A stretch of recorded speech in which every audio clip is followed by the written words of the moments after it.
Do you want to know what William Bradford and I have in common? If so, I encourage you to watch this video till the very end. This is the 5th video in a 7-part series where I showcase how we constructed our commercial store building using shipping containers. If you haven't seen my 4 other videos, I encourage you to do so. You will have a better understanding of the reason behind and how we started using the shipping container as our major structure for building our commercial store. I will also share with you how my faith and my vision became my strongest arsenal and attributes in building our shipping container store. Once you have your vision set in your mind, I would like to encourage you to start executing. A lot of people that I know are stuck in just the vision process. They just dream, they visualize, but never get into the real execution of their vision. So once you have your vision into the execution stage, that means you now have a project. And let me tell you that in every project that you will encounter in your life, it will never be a smooth process. I want you to understand this principle in life. Every project will always have a bumpy road. You will never have a project in your life or in business that you will not be expecting a lot of challenges, trials, or even sometimes halting the project for some time. So for my viewers out there, for the startups out there, please understand it and accept it. Once you understand this life principle, everything will be easier for you to handle. So tip number 1 in life and in business, understand that any project will not be an easy, smooth road. Where I was crying in the car, and that is because I got a phone call from my contractor. Mind you, he was the 5th contractor for the project. The first 4 contractors just came one day and never really followed through. So this 5th contractor, you understand where I'm saying that your project will have bumpy roads. It's not going to be a smooth and easy path. To give you some foundation and perspective, the first meeting that we had was 6 weeks prior to the call. So you could imagine that now our project is being delayed for 2 months and a week. And you have to understand that bills are coming in. We have to pay the land for that amount of time, even if the project hasn't even started. So you have to figure that out and add it to your cost as a startup. And here is what I have in common with William Bradford: our strong faith in our Lord. I know that even with the delay, even though I was emotionally distraught and heartbroken with the news from the contractor, I know that the project will still go through. I know that the solution will come. It's just a matter of time. But I have this strong faith in my God that He will provide everything that I need to be successful in the project. And guess what? The answer to my problem was actually a phone call from my eldest son. He was vacationing from Asia when he called me, and when he was asking me how everything is going on, he heard in my voice that I am struggling, that I have some issues, which I really never intended to tell him in the first place. However, because he kept on asking me, "Mom, what's wrong? I can hear it in your voice," I was forced to tell him that I have a problem with the contractor. And he was just really very mature emotionally. he encouraged me to cry. He said, "Mom, it's okay to cry. You can cry. You can tell me what's bothering you." And so I did. I was holding my tears. I was holding my emotions because as a mother, you do not really want your children to be bombarded with your own problems. You don't want them to worry. And as a mother, you always want to protect your own children and not give them the burden that you have in your heart. So I was in that stage when I was talking to him, but it's just that the feeling was so overwhelming that day. I just blurted it out and I told him that my issue is that the contractor pushed back the project again, and I've already been waiting for 6 weeks now, additional 3 weeks, and I am not targeting my goal. And I am a person who always wants to have my set goal or schedule. I want to always achieve it. Even way back when I was a young girl, even in school, I was always the first person to submit my projects. I am always ahead of my goals and my due dates. And that is so disheartening for me as an adult that I cannot deliver on time. So tip number 2, as you get older or more mature, understand that in real life, if you are dependent on other people for a project of yours, you have to be able to be flexible with your schedule and understand that those are just minor setbacks, so you will not be crushed and not be discouraged to carry on with your project. While I was waiting for God to answer my prayers, I decided to just keep on doing what I can. And so in this next clip, you will see that I went up the shipping container and I painted the roof. Well, I was supposed to finish at 11, but then I decided I will keep on going because I still have a lot of energy and I wasn't sleepy at all. I want to go home and just hit the bed, well, clean up of course, but what I'm saying is I had the energy to go on for another hour, so I just kept on doing it until, I have just very little portion left. That's about it. Just, enough for me to go down the ladder. You can see it. Anyway, so fantastic. Actually 3 hours, just 3 hours. 3 hours, maybe in 15 minutes for one shipping container. It's awesome. You might ask, what is the miracle in the project? Remember the phone call I had with my son? That was a Friday afternoon.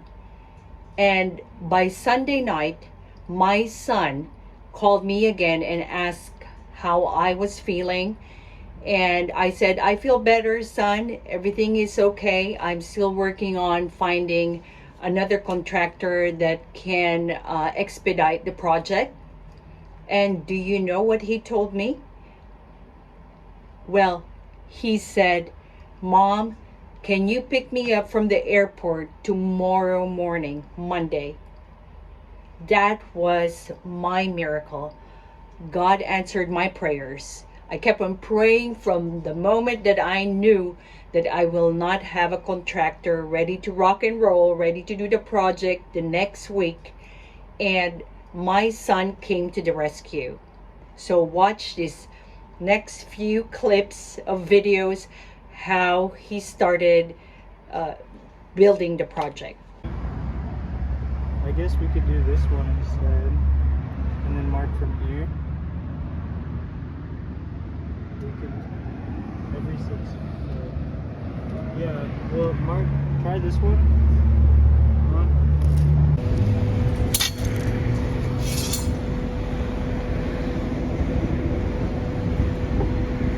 Daniel. I was so thankful to God for giving me my angel, which was my son, helping me out for the project.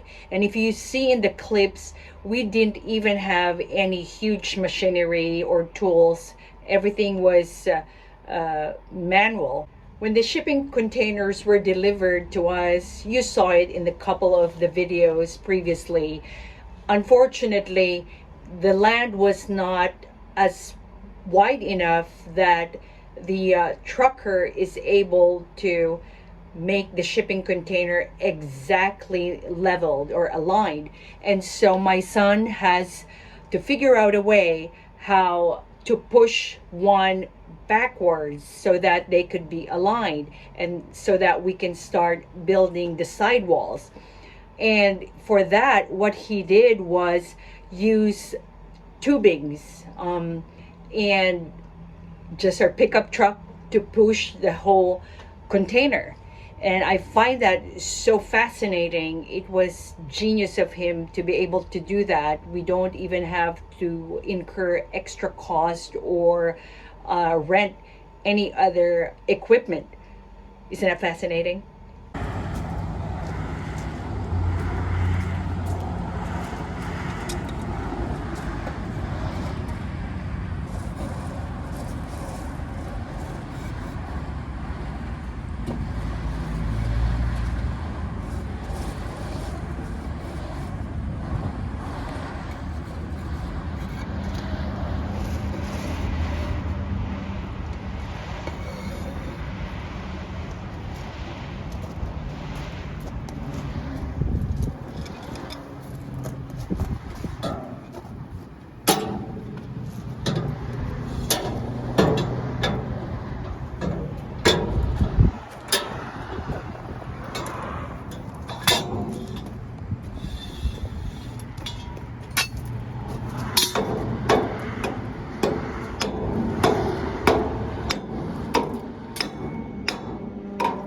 To my dear audience out there, you have to understand that this is all first time for us, for myself and for my son.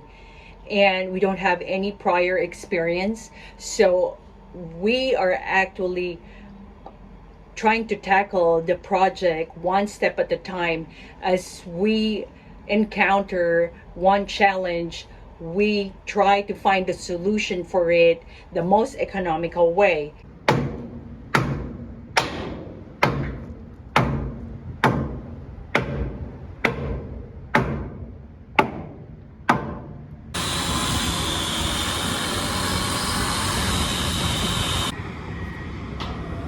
That's called the setter.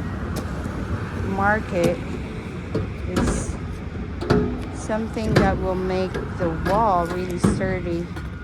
So when we pull it up over this side,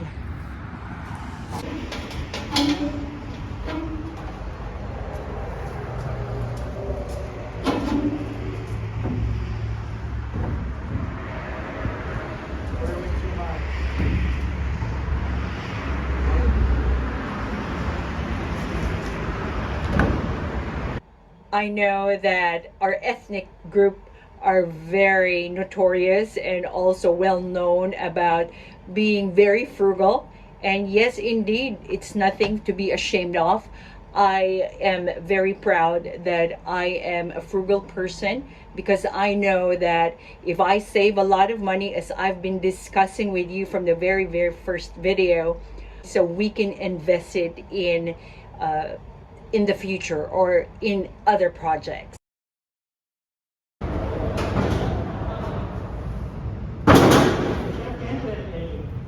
If you're watching my video right now, and if you have a project that is so overwhelming, I want you to know, and I want you to be inspired, that you can do whatever you set your mind into. Don't be so intimidated. It's okay also to be emotional, just like what my son advised me. It's okay to cry, and we're all humans. We go through all these emotions.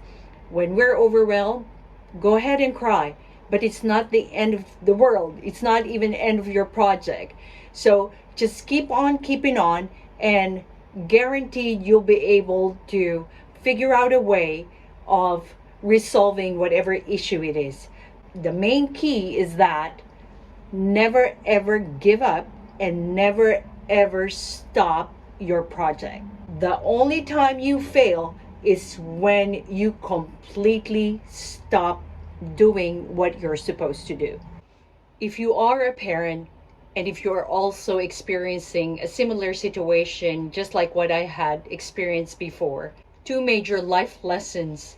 Number one, we should not have this false perception that as a parent, we always know the answer to every problem.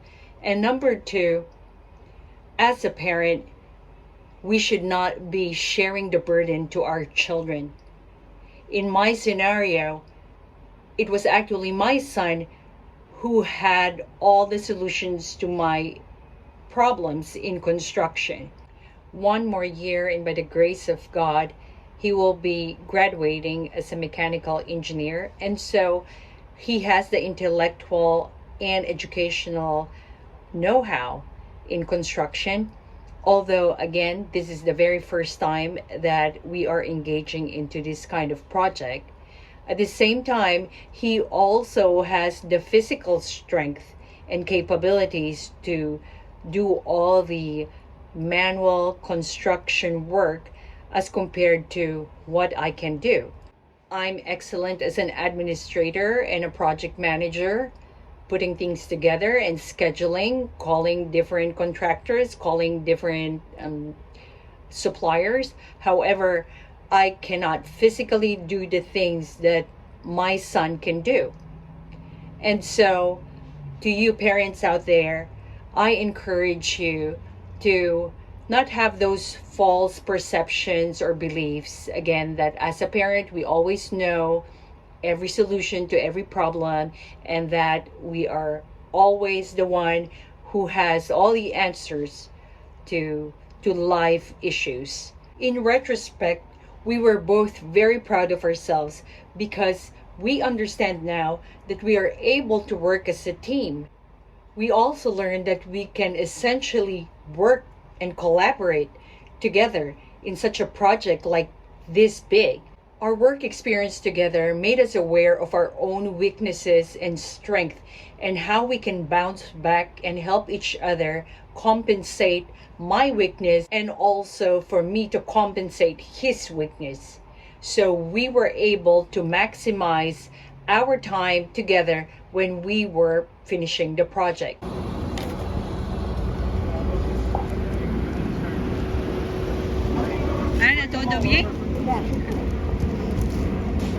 Just to give you a foundation, my son had only 1 week left before he starts his school.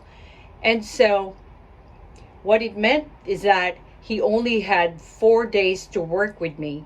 And what I was so proud about him is that he worked 12 to 16 hours a day with me so that we can jumpstart the project. And whatever was left to be accomplished, I had to figure it out myself afterwards. Another very important life lesson and business lesson: take each issue or take each challenge or problem one day at a time, one step at a time. I overwhelmed myself and it was not even necessary. Any additional pressure or stress does not help the job at all. And so I am teaching you this life principle, not to worry. If I got into the point of being overwhelmed, I started meditating on these verses that says, do not worry about tomorrow, for tomorrow will worry about itself. Sufficient for the day is its own trouble. And so apply these verses, apply this concept into whatever project you're going through. I assure you it will help you a lot, and it will eliminate those unnecessary anxiousness, pressure, or stress in your life. Lastly, I encourage you that no matter what happens in your day or in your project, to be thankful, because whether it's painful or whether your day has been tremendously challenging, Be thankful anyways. As you give gratitude to every single thing that's happening in your life, whether good, bad, positive, negative, I can guarantee you that the load will be so much lighter as you give thanks. So give thanks, praise God, thank Him for every opportunity, because we learn from every hardship, every trial, and every challenges given to us. I hope that you learned so many things from this video today. I hope you learned and got inspired from Mr. William Bradford's life, and also my life, my son's experiences as well. And I want you to know, as always, I enjoy our time together, and I would love to see you again real soon. Do not forget to subscribe, like, and give me a comment down below so we can exchange notes and engage. I'd like to answer any questions, especially if you're into shipping container building. I would definitely would love to give you some tips. I'll see you real soon. Bye. Be strong, brave, and courageous.